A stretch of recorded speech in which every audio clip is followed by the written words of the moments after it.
ఎందుకు ఓడిపోయిందంటే నేను ఒకటే చెప్పిన, ఎవరు ఏ ఏరియాలో ఉన్నారో వాళ్ళని అడగండి. నా వరకు 2 సార్లు అన్యాయం జరిగింది. నాకు 2 సార్లు కూడా అడిగిన ఖమ్మం సీటు రాలేదు. ఆల్టర్నేట్ ఇచ్చినా నేను గెలుద్దును.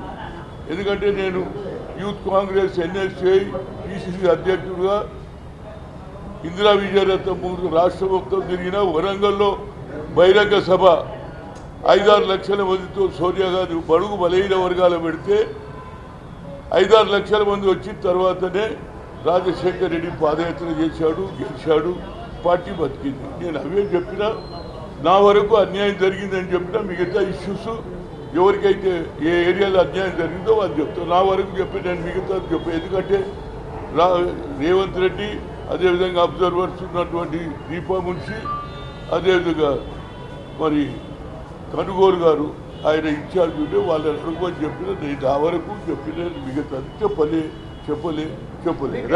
టికెట్ రాలేదు కదా, ఎందుకు రాలేదు చెప్పినా? ఏ కారణంతో రాలేదు? ఇక అది ఎందుకు రాలేదు అనేది క్వశ్చన్ ఎందుకు? నేను రాలేదని చెప్పిన, ఇక ఆయన సర్వే చేసుకుంటాను. ఎందుకు రాలేదని క్వశ్చన్ అడగాలి.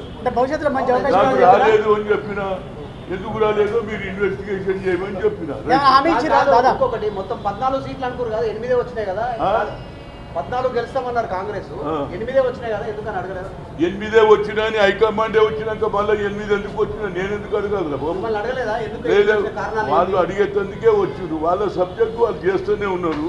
నా వరకు నేను అదే చెప్పిన. నాకు అన్యాయం జరుగుతుంది, 8 ఏళ్ల నుంచి లేదు. ఎక్కడికి పోయినా పోతా. హాజీపూర్లో అన్యాయం జరిగితే పోతా, రైతులకు సంఖ్యలు చేస్తే పోతా, ఏది సిరిసిల్లలో ఎస్సీలకు అన్యాయం జరుగుతా, అంబేద్కర్ స్టాచ్యూ బలగొడితే పోతా. Always I'm with people. నాకు పదవులున్నా లేకపోయినా నాకు గుర్తింపు ఉన్నది. కానీ నేను గెలిచింటే ఒక సీటు పెరుగుతుండే అని ఏం చెప్పగలను.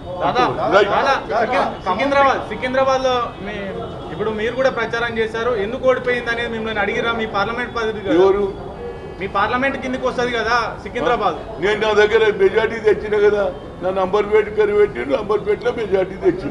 అప్పటికి అసెంబ్లీ కంటే ఎక్కువ సీట్లు ఎన్ని వచ్చినాయి? 41. అప్పుడు ఎన్ని వచ్చినాయి? 18,000 వచ్చిందని 41 దానికి తెచ్చిన. ఖమ్మం టికెట్ గురించి చర్చ వచ్చింది, ఎందుకంటే మీరు ఖమ్మం అదే చెప్పినా, అదే చెప్పినా. 2 సార్లు నాకు అన్యాయం జరిగి ఇంకెన్ని చెప్పాలి?